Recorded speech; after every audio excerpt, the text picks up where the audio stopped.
until we find a niche and grab ourselves outside the community, it's just creators backing creators, creators tagging each other creators, creators teaming up with their creators. And I'm not going to cap, like, we are, so to speak, those creators ourselves. You know what I'm saying? There's self-acknowledgement with that. But it's in a creator ecosystem. It's a creator bubble. And we're all trying to, I guess, build ourselves up to get ourselves out the creator bubble and into the LCS and into just regular people's radar, so to speak. So that's my theory. The creator's economy, the creator bubble of indie comics.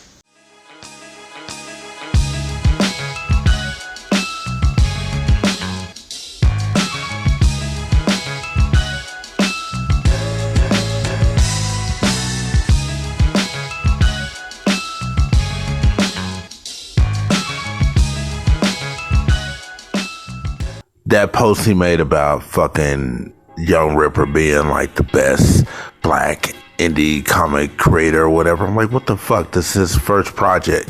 He's just looking at, kind of like Kanye West, again, the parallels. He's looking at financial success or the illusion of financial success as that's the goalpost. If you made a lot of money, your product is good. We've seen this in, with books, with records. I remember record labels used to release an album and they would buy half of them just to make it go gold or platinum within a week. Things like that. And if we're to believe the numbers, and I love that statement, looking at his crowdfunding campaigns, 10,000, 20,000, he's successful. He's very successful. But if you're really successful to this level with multiple campaigns, why is it no one knows who you are? Why is it no one knows these books, these characters? No one's discussing these characters or these books. And I'm not just saying that, I'm talking about if you look around all these indie books that are making 20,000 each time they do a campaign, or 50,000. Where is the audience? That's all I'm trying to figure out. Where's the audience for these books? Who is buying these books? It's no secret. We already know a lot of these Kickstarter, Indiegogo campaigns is who has the bigger friend group. It's creators backing creators and creators putting their own money into these projects. I think you bring up a good point. Just in general, like what real indie book title has people talking?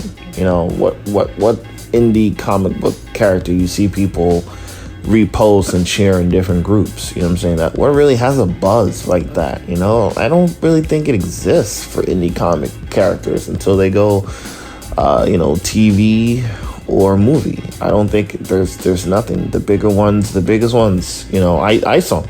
ISOM's the only one.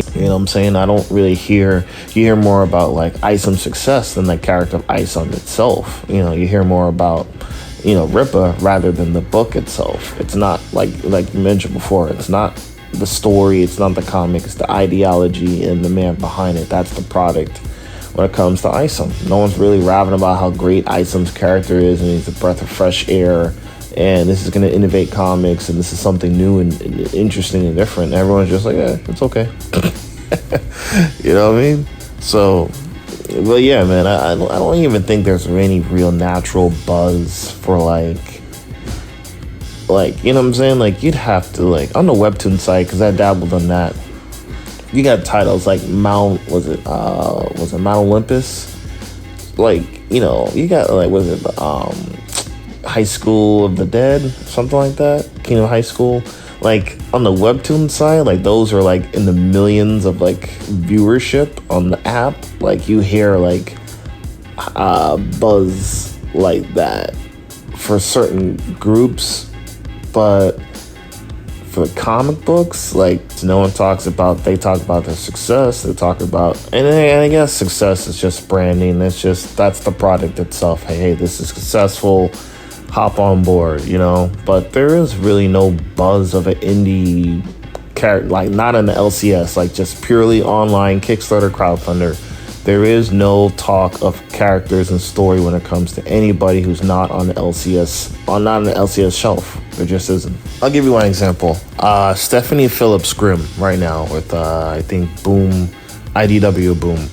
I've been on TikTok. If you go in these TikTok comic circles or social media comic circles, there's definitely some kind of buzz. Even the haters, right? The marksmen. You look at Diversity Comics Matter with Zach.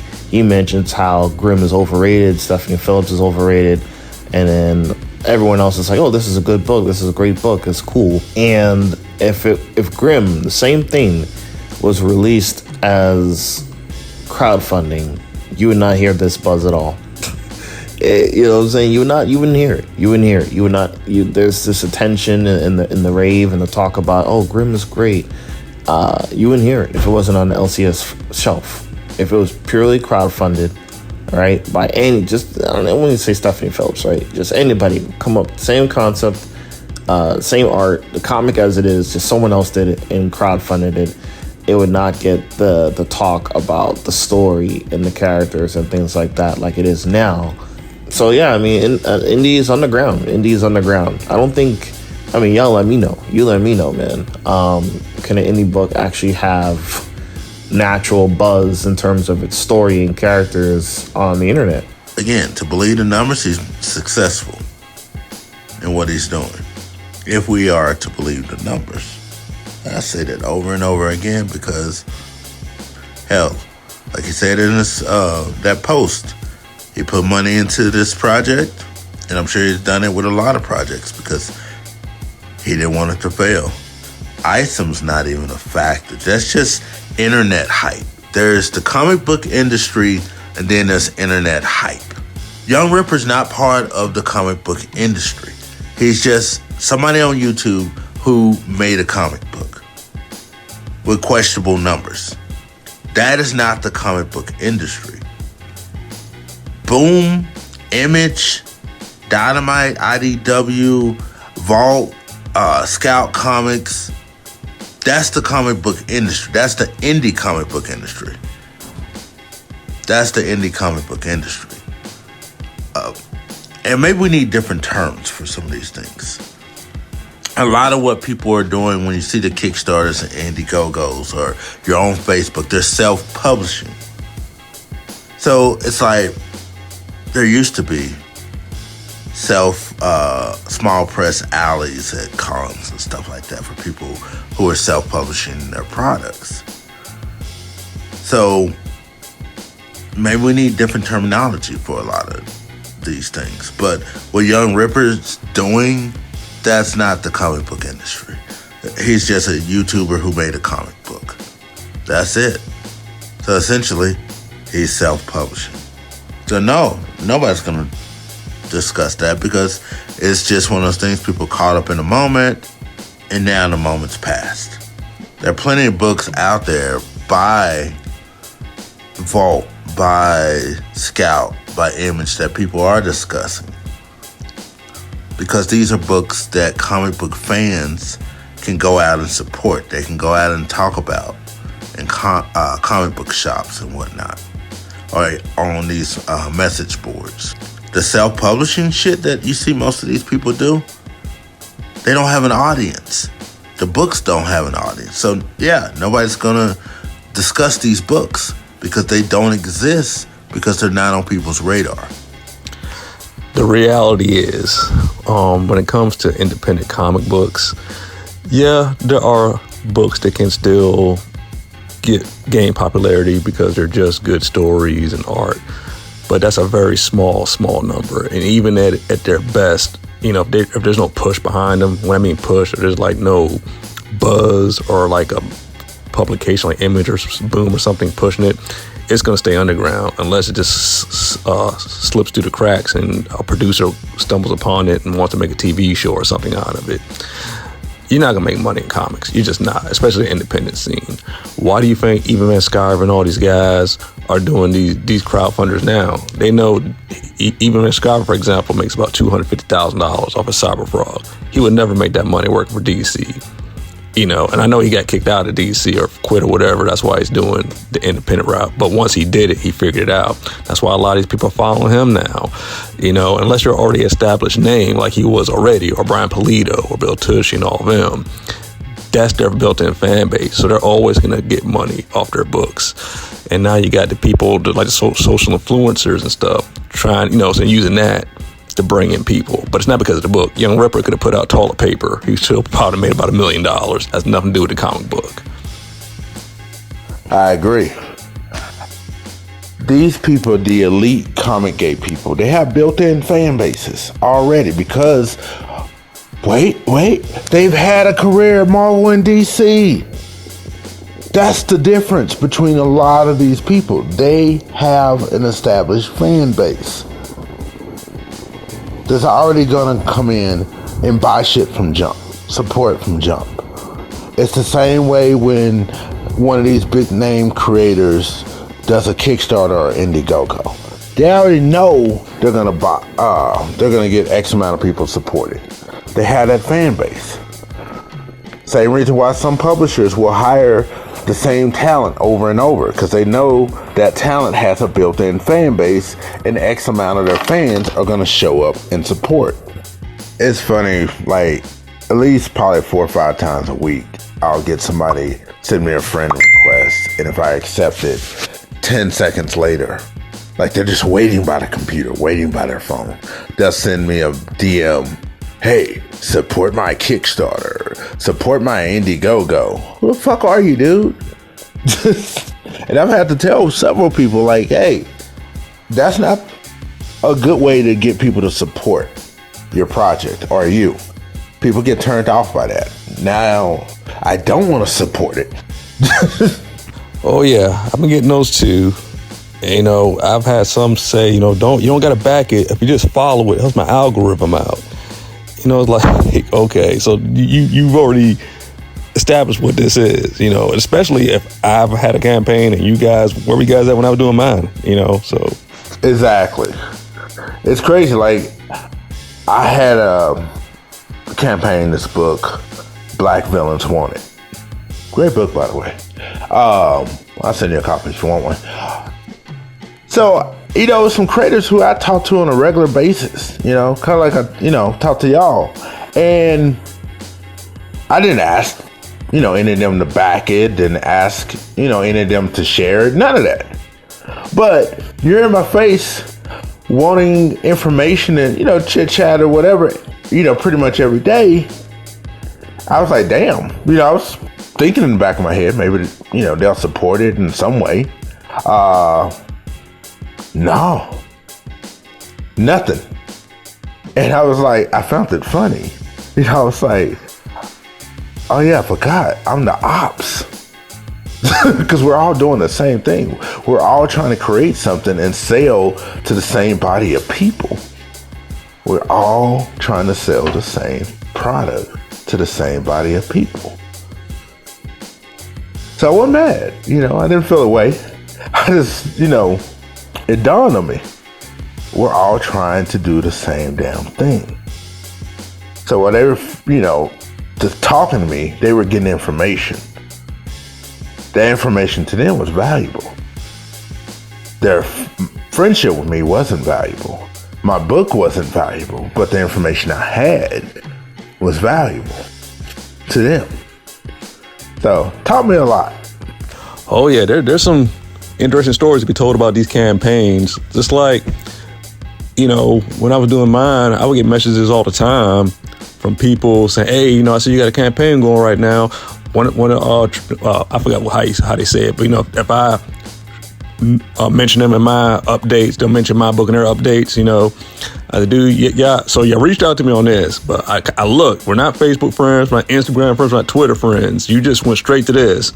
Then I look at the books, so example, I do a very dark, violent comic book. Maybe the person that reached out to me is doing like this very Disney-esque comic book. And the only reason you would mention each other in the campaigns is because there would be a similar audience. So clearly they didn't look at the book. They just saw I got a campaign going. Because if they had a look, there's no way in hell my audience would be interested in their book or their audience would be interested in my book. this has been a very interesting conversation, and pretty much I still stick by this one goal here. It's just pretty much keep your head down, do the work, and sell the work for what it is. I mean, the rest will come within its own time, depending on how people look at your work and see your work and value your work. Everything else is just, pretty much bravado and ego playing into a factor. And that's why you have all of these different creators at one another's throats like that. I mean, the bottom line here is, let's just say you get fortunate enough and blessed enough to work for, one of these top corporate companies that publish comics. Bravado and ego goes out the door. You just got to work with them, or else you're out the door one way or the other. So it doesn't matter in the very end whether or not you're in this top 10 list, that top 10 list, or, amongst top creators as far as African Americans, or top creators as far as, super uber male bullshit type stuff. I mean, it is what it is. I mean, the bottom line here is just keep your head down, put out the work, and promote the work. I mean, it comes back down to branding everything, and people want to put it in this aspect. Sometimes they want to brand themselves more than the product. Sometimes people brand their product more than themselves. But it's a kind of like a balancing act between everything. You have to brand everything by itself, because some people are going to put the person before the product, and other people are going to put the product before the person. So it is what it is. Arthur, we'll call this the creators economy, right? It's a bubble. It's a bubble where a lot of the creators are essentially pitching to other creators for sympathy, or, there's a level of relatability, and we're all underdogs here. Please help support. And it's to be honest, the only people who really are into the self-publishing, so to speak, is the creators themselves, So it's like, you're right. We're all kind of pitching inside this one little bubble that, we're all a part of.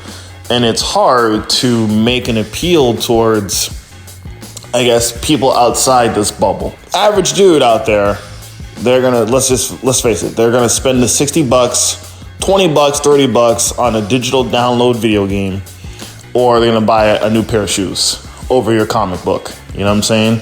Or, they're good. They're subscribed to Netflix. They're subscribed to whatever. They don't need your comic book for entertainment. And it's essentially, we're all really just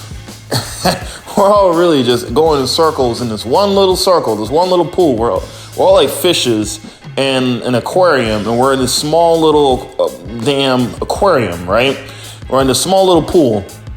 And we're all swimming in this one little pool, and outside the pool, we have a plethora of other creatures, animals, and ecosystems. But we think this one pool is the whole world. DM people saying, hey, I got this book. That's really desperate. You know what I mean? We've all been there with the desire, the need to hey, support this. But, you know what I'm saying? I did have somebody reach out to me and say, hey, I did support the first book. And, I kind of just wasn't feeling it. And then his second chapter came out, and he's like, hey, could you support it? I was like, to be honest with you, man, I'm not really a fan of it, but, I'll share it, whatever. I'll just, help you with the algorithm, whatever, right? Help you with the numbers, how many people backed or whatever. So, you know what I'm saying? I backed it. I got the digital version. And when it came to claim the reward, I didn't even download it.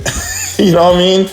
I didn't even download it. It was like, dude, take the $10 donation. I don't even, does that should make you feel a certain way? Hey, I don't want your product. I'll just here's the $10. I don't want your art. I'm just not feeling it. But we're all really chasing. We're all just chasing each other's tails, chasing, man. For the most part. So. But yeah, until you can publish, get your book onto an LCS, or find a really unique way of I don't know, you got a comic about truckers and you go to a damn trucker restaurant off the interstate and sell your books to people like that, people who don't normally look at comic books. Maybe you go to a horror convention, you sell your horror, something very niche, your horror book there instead of like a normal Comic Con. You know what I'm saying? Yeah. So until we find a niche and grab ourselves outside the community, it's just creators backing creators, creators tagging other creators, creators teaming up with their creators. And I'm not going to cap, like we are, so to speak, those creators ourselves. You know what I'm saying? There's self-acknowledgement with that. But it's in a creator ecosystem. It's a creator bubble. And we're all trying to, I guess, build ourselves up to get ourselves out the creator bubble and into the LCS and into just regular people's radar, so to speak. So that's my theory. The creator's economy, the creator bubble of indie comics. Run with it. Run with it, baby. This is where you have to look at what people are truly doing as opposed to anything else. You mentioned the bubble. The thing about it is they create the bubble.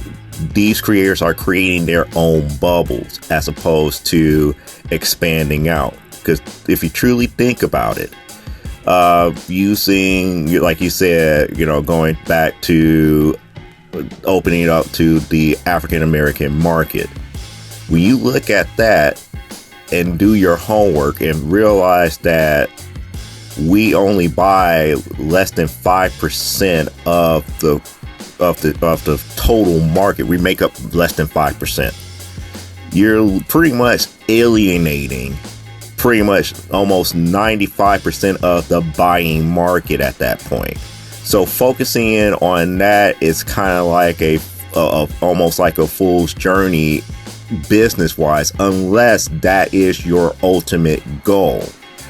In these cases, when people look at it from that aspect, or at least these creators that we're talking about, they're not looking at the bigger picture. They're looking at, oh, look, I've been here, X amount of years. I've been producing these books, and, the same few people have been showing up each and every time. I don't see these people at Comic Cons like they say that they're going, or if they do go, they go to all of these smaller shows, but they're not doing like the New Yorks, the C2E2s, the San Diegos, the one in Vancouver, and all these bigger ones, and truly networking and putting it out there in front of the general masses like they're supposed to. In addition to that, it comes back down to, like I said, what they're comfortable with. They're comfortable being in that bubble. But yet they want to complain about, oh, there's not enough people and this person want to rag about my work. And it's like, let them. If they're, and this is one of the hardest lessons to learn. It's like, people who rag about your work are not going to buy your work regardless. That's the reason why it's so I hate to say it, Dan Slott is so right in that aspect about being a customer. If you didn't buy the product, we don't have to listen to your complaint. We do it out of courtesy, but yet it's invalid to us, because why are you not putting your money on it? Now, if after you bought the book and you have a complaint about it, we're very attentive and we're going to do something about it. If there's a very valid point as far as the quality or the complaint lends to the point, it's like, you know what, we need to change that. That's a good, have a good point, because of the simple fact that you bought into it. And that's the key thing. Understanding who is going to buy into it and who is not, and stop creating these self-inflicted bubbles. And this is the thing, we created these bubbles, and when those bubbles come together, and it's like, one of the things that happen with bubbles, either they butt up against one another and they don't merge and they stay two separate bubbles, or when the bubbles eventually collide, they eventually forms one bigger bubble. And that's one of the things that talking about right now, which to me doesn't matter a hill of beans, because he's not reaching the cold audience to his work. I mean, everybody, have fans of a particular genre and stuff to that magnitude, but if you're not reaching the greater masses, it doesn't matter. It's just more along the lines, it's like you have to constantly work on your branding to get out there.